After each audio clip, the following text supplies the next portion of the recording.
দর্শক, আমি এখন যুক্ত হব সাতক্ষীরা জেলা তালা উপজেলার একজন বড় চাষি, পান চাষি, যার সঙ্গে একটু যুক্ত হব।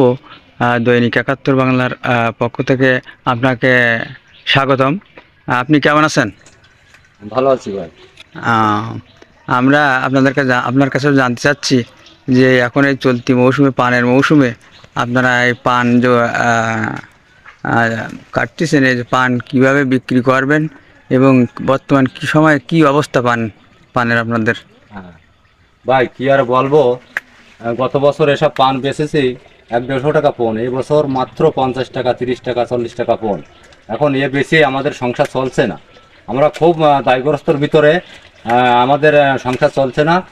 আর এতে যে খলির দাম, শলার দাম, জনের দাম, সেই হিসাবে আমাদের সংসার চলছে না। এখন একটা বিধি ব্যবস্থা করেন আপনারা।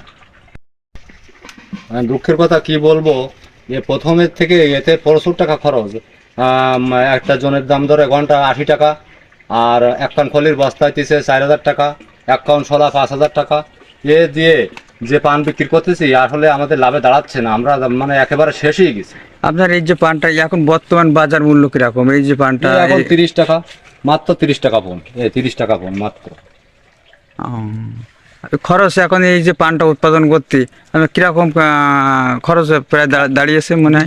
বিঘি প্রতি ১-১.৫ লাখ টাকা খরচ। এই পান নিতেছে, নিচে লাবাতে, বানতে, সার মাটি দিতে বিঘি প্রতি ১-১.৫ লাখ টাকা খরচ। সংসার চলতেছে না ভাই, আমরা খুব দুরবস্থায় আছি।